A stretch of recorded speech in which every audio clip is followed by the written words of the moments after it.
Buenos días, buen lunes a todos los que están asistiendo a la clase del día de hoy. Vamos a continuar, ¿cierto?, con los contenidos que hemos estado revisando, que eran más que nada la anatomía y generalidades de algunos sistemas del cuerpo humano. Ya pasamos el sistema nervioso, sistema circulatorio y sistema linfático, y ahora vamos a ver algunos sistemas integrados, que son el sistema respiratorio, el sistema digestivo o el digestivo urinario, ¿cierto? Y ahí tenemos otros sistemas más que vamos a revisar el día de hoy. Perdón, durante esta semana. Hoy solamente nos vamos a abocar, ¿cierto?, a revisar sistema respiratorio. Entonces, ¿cuáles son los sistemas integrados que vamos a revisar esta semana? Vamos a revisar sistema respiratorio, sistema urinario, sistema digestivo y endocrino. ¿Ya? Para que se vayan haciendo la idea, los que quieran ir adelantando, ¿cierto? Las diapositivas ya están en la plataforma, entonces si usted quisiera pausar este video, descargar las diapositivas, ¿cierto? Para tenerla ahí también o imprimirla, eh, puede hacerlo, ¿cierto? Pausa el video, descargue la diapositiva, imprímala, no sé, y vamos viéndolas juntas, ¿ya?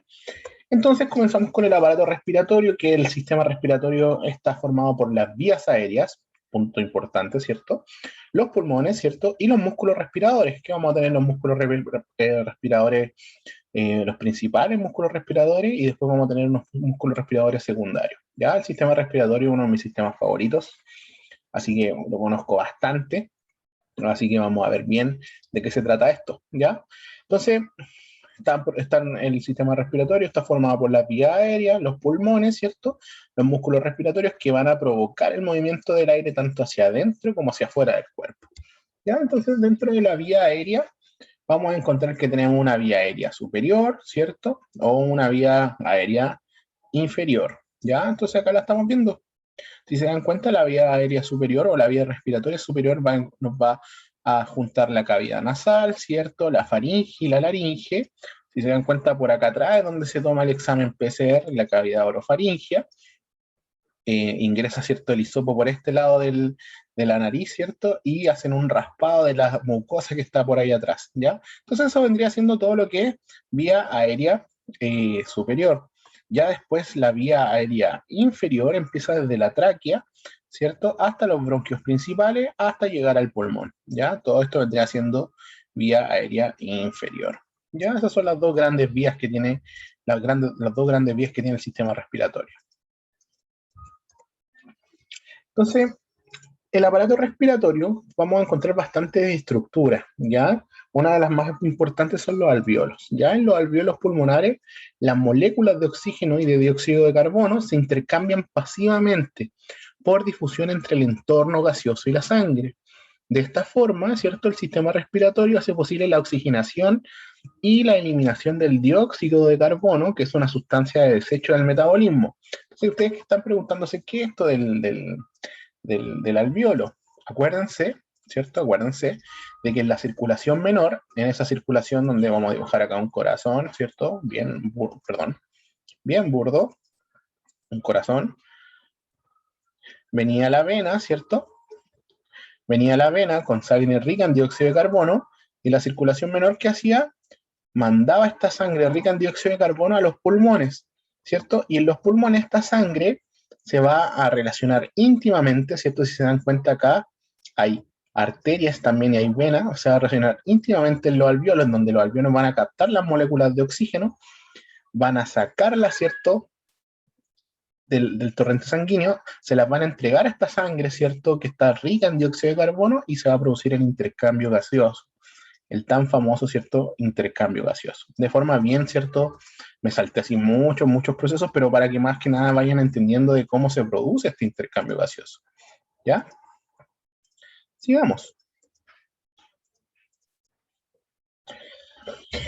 El aparato respiratorio también va a cumplir una función de mantener el balance entre los ácidos y las bases en el cuerpo a través de la eficiente remoción de dióxido de carbono.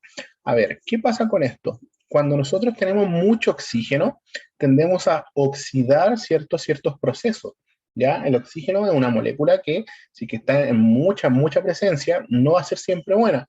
¿Ya? Igualmente el dióxido de carbono, ¿ya?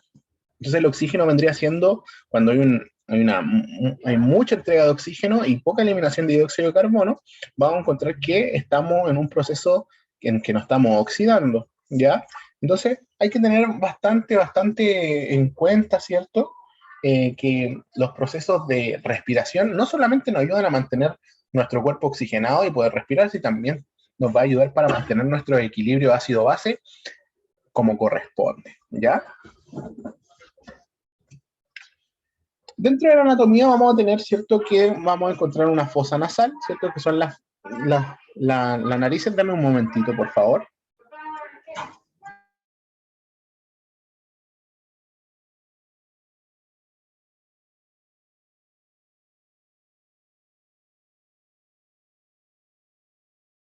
Ahora sí.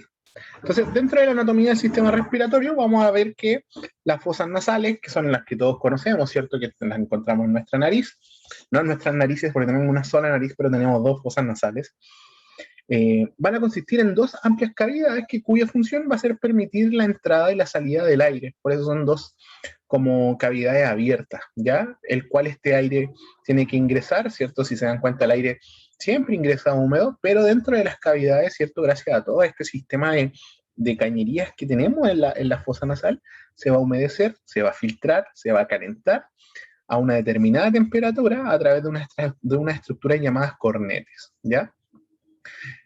Después, en la faringe es una estructura con forma de tubo, situada en el cuello, ¿cierto? Y revestido de una membrana mucosa, está llena de una mucosa, ya que va a conectar, y esta mucosa conecta la cavidad bucal, las fosas nasales con el esófago y la laringe. Entonces todo este sistema está totalmente conectado, ¿ya? La laringe es un conducto, ¿cierto?, que permite el paso del aire desde la faringe hacia la tráquea, y ya la tráquea se ya esté comunicando con los bronquios, ¿cierto?, y los bronquios con los pulmones. En la laringe se encuentran las cuerdas vocales, ya es la que nos permite, ¿cierto?, poder hablar y tener nuestra voz, ¿ya? Y, ¿cierto?, las cuerdas vocales van a dejar entre sí un espacio llamado glotis.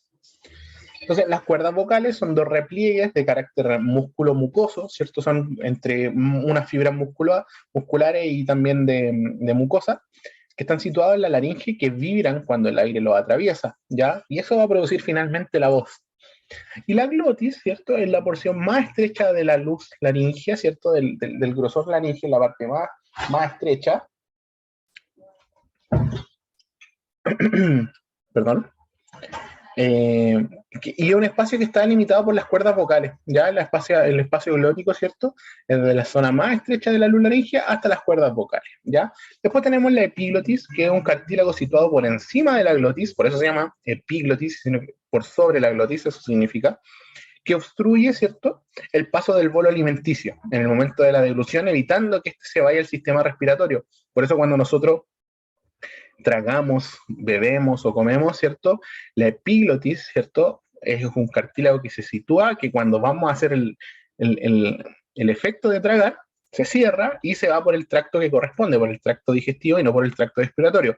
Y cuando llegase a pasar, ¿cierto?, que pasa bastante, ¿cierto?, las famosas trapicadas o me trapiqué o me atoré, es cuando este sistema falla por alguna u otra razón y se nos va, ¿cierto?, un cuerpo extraño en la vía respiratoria, y el reflejo que se produce de inmediato es el reflejo de la tos, que empezamos así con una tos muy enérgica, muy fuerte, ¿cierto?, para que esa partícula o cosita que haya entrado empiece a salir por tos, ¿cierto? La tos son grandes presiones de aire expulsadas hacia el exterior.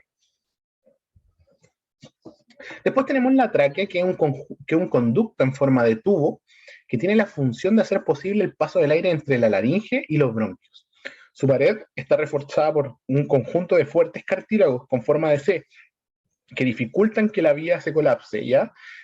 Este como cartílago es como un exoesqueleto que tiene este tubo, ¿cierto?, para que siempre el aire pueda pasar. En caso de que, por ejemplo, hay una falla muscular, ¿cierto?, este tubo no se colapse, no se achique o su grosor no varíe, ¿ya? Entonces estos cartílagos le dan esa forma y esa estructura.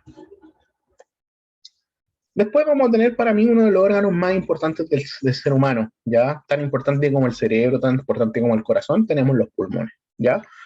Los pulmones es un órgano cuya función es realizar el intercambio gaseoso con la sangre. Dentro de cada pulmón, el árbol bronquial se divide progresivamente, dando ramificaciones cada vez más pequeñas, ¿ya? La tráquea da origen a dos grandes bronquios principales que se dividen en bronquios secundarios o lobares, ¿ya? Y cada bronquio lobar se divide en bronquios terciarios o segmentarios que se dividen en bronquiolos. Y estos bronquiolos continúan el proceso de ramificación o de división y dan origen al bronquiolo terminal, de donde parten los bronquiolos respiratorios, que es donde se encuentran los sacos alveolares, donde finalmente se produce el intercambio gaseoso. Entonces tenemos el bronquio, ¿cierto? Que es un conducto tubular, también fibrocartilaginoso, si se dan cuenta es como una extensión de la tráquea, pero que está penetrando esta vez el pulmón, ¿ya? Y también tenemos el bronquiolo, que es un conducto que conduce el aire desde los bronquios hasta los alveolos, ¿ya? Entonces, para que vayan figurándose más o menos, todo esto es la tráquea, ¿cierto? Todo esto que está aquí en la tráquea. Después van a pasar a los dos bronquios principales. A nivel de la bifurcación de los bronquios principales vamos a encontrar un cartílago que se llama el cartílago carina, ¿ya? A partir de ese cartílago carina se dividen los bronquios en dos bronquios principales, uno izquierdo y uno derecho, o los bronquios lobares. De estos bronquios principales van a empezar a ramificarse, ¿cierto? Como si fuera un árbol, ¿cierto? Van a pasar a los bronquios principales, ¿cierto? Después van a ir dividiéndose a cada vez bronquios más pequeños hasta llegar a los bronquios terminales, que es donde los bronquios terminales es donde tenemos los sacos alveolares, los alveolos. Después, ¿cierto? Los alveolos, bueno, una de sus unidades principales, ¿cierto? Son el saco alveolar, después viene el alveolo, que están situados al final de la última ramificación de los bronquios, ¿ya? Tiene la forma de pequeños sacos y son el lugar en el que se produce el intercambio de gas.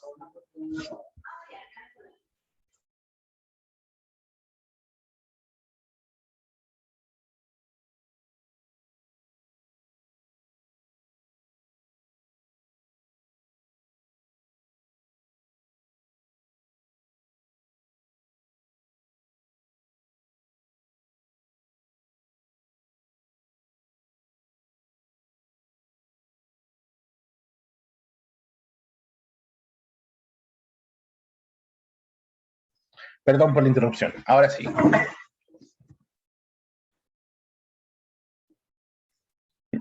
Perdón. Ahí sí creo que me escuchan. Ya. Dame un momentito. Ahora sí. Ya. Entonces, vamos a volver a los alveolos, ¿cierto? Perdón por la interrupción. Justo entraron de forma muy sorpresiva a mi oficina. Los alveolos van a estar situados, ¿cierto?, al final de la última ramificaciones de los bronquiolos. Tienen la forma de pequeños sacos, son así como saquitos o ramitos de uva, ¿cierto? Todos juntitos. Esa es la forma más o menos de los bronquiolos, para que se hagan la idea. La estamos viendo sí, bueno, igual en esta imagen a la izquierda.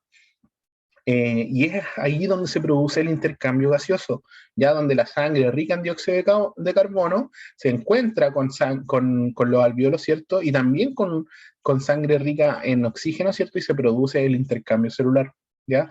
Su pared es tan delgada de los alveolos, pues está constituida por una sola capa unicelular, es decir, está formada por una sola célula, ¿ya? Sumando los dos pulmones, el organismo humano dispone alrededor de 300 millones de alveolos que, si se desplegaran en su totalidad, ocuparían una superficie de 60 metros cuadrados. O sea que si nosotros pescásemos cada uno de esos alveolos, ¿cierto? Cada uno de esos saquitos, y lo abriéramos, ¿cierto? Y lo expandiéramos, más o menos una persona normal, ¿cierto? De 1,80 m de altura, ¿cierto? De 70 kilos de peso, estaríamos cubriendo 60 metros cuadrados, o sea, 30 metros en la vertical y 30 metros en la horizontal, y eso es bastante, ¿ya? Entonces, esta enorme superficie es la que hace posible obtener la cantidad de oxígeno necesaria para las funciones vitales. Y claro, nosotros tenemos alrededor de entre 4 y 6 litros de sangre, ¿cierto?, por persona. Entonces, tiene este proceso, no es que se haga una vez y no se hace más, todo lo contrario, sino que este proceso sigue y sigue y sigue y sigue y sigue de forma continua, ¿ya? De forma continua. Ahora vamos a hablar un poquito de los músculos, ¿cierto? Tenemos los músculos intercostales, que son músculos situados en el espacio existente entre las costillas consecutivas, ¿cierto? Tienen un importante papel para movilizar el tórax durante la inspiración, cuando tomamos aire, ¿ya? Esa es la inspiración. Después vamos a tener el diafragma, que es el músculo que separa la cavidad torácica de la cavidad abdominal, ¿ya? Y el diafragma es uno de los músculos más importantes en la respiración. Cuando se contrae, baja y aumenta el tamaño de la cavidad torácica, provocando la inspiración, y cuando se relaja, sube, disminuyendo el tamaño de la cavidad torácica y provoca la expiración. Ahora, para que hagamos un ejemplo, ¿cierto? Vamos a si quieren hacerlo, ¿cierto? Vamos a tomar aire y nos vamos a situar nuestra mano, ¿cierto? En el abdomen, un poquito más arriba del ombligo, ¿cierto? Y vamos a tomar aire. Si se dan cuenta, ¿cierto? El abdomen sale hacia afuera, ¿ya? Esto pasa ¿por qué? Porque el diafragma está bajando. Y ahora cuando vamos a botar aire, el abdomen se contrae. ¿Por qué? Porque el diafragma sube, se relaja, ¿ya? Eso es lo que es un músculo que tenemos, ¿cierto? El diafragma, que es muy importante para la respiración, ¿ya? Después tenemos la pleura y la cavidad pleural, ¿ya? La pleura es una membrana serosa que recubre ambos pulmones. Consta de dos capas, ya vamos a tener la pleura parietal, que está en contacto con la pared del tórax, ¿cierto? Y la pleura visceral, que está en contacto con los pulmones. Entonces tenemos la parietal, que está en contacto, ¿cierto? Con la pared, ¿cierto? Con las costillas, y después vamos a tener una pleura visceral que está en contacto íntimamente con el pulmón, ¿ya? Entre ambas capas va a quedar un espacio que se llama cavidad pleural, ¿ya? La presión en la cavidad pleural es menor que la presión atmosférica, la cual va a hacer posible, ¿cierto?, la expansión de los pulmones durante la inspiración, ¿ya? Vamos a hablar ahora un poquito de la fisiología del sistema respiratorio y vamos a hablar de la ventilación, ¿ya? La función del aparato respiratorio consiste en desplazar volúmenes de aire desde la atmósfera, desde afuera, ¿cierto?, a los pulmones y viceversa. O sea que estamos captando muchos volúmenes de aire desde el exterior y los ingresamos hacia el interior y después hacemos el proceso inverso. Botamos volúmenes de aire desde el interior hacia el exterior, ¿ya? Lo anterior, ¿cierto?, es posible gracias a un proceso conocido como ventilación, ¿ya? La ventilación es un proceso cíclico y consta de dos etapas. La inspiración, que es la entrada del aire a los pulmones, y la expiración, que es la salida de aire de los pulmones. La inspiración va a ser un fenómeno activo, ¿ya? Caracterizado por el aumento de volumen torácico que provoca una presión intrapulmonar negativa y determina el desplazamiento de aire desde el exterior hacia los pulmones. La contracción de los músculos inspiratorios principales, tales como el diafragma, los intercostales, ¿cierto? Es la responsable de este proceso, ¿ya? Una vez que la presión intrapulmonar iguala a la atmosférica, ¿cierto? Se igualan las presiones, eh, la inspiración se detiene y entonces, gracias a la fuerza elástica de la caja torácica, porque está, acuérdense, está formada por músculos, estas membranas que recubren el músculo, también están las pleuras también nos dan cierta elasticidad. Una vez que llegamos a igualar esa presión, ¿cierto? Esta empieza a retraerse, ¿cierto? Se genera una presión, esta empieza a retraerse, generando una presión positiva que supera la atmosférica y esto nos va a producir, ¿cierto?, la salida del aire desde los pulmones. Entonces, inspiramos, se igualó la presión, ¿cierto? Y ahora vamos a expirar. Se genera una presión negativa, se iguala la presión y después se genera una presión positiva. Y de vuelta, se genera una presión negativa, se inspira y así, cíclicamente. En condiciones normales, la expiración es un proceso pasivo. ¿Qué significa esto? Que no tiene trabajo muscular. ¿Por qué? Porque el primer trabajo muscular activo se hizo en la expiración. Acuérdense, diafragmas intercostales se contraen para hacer esto y ahora se relajan. Y la relajación es pasiva, ¿ya?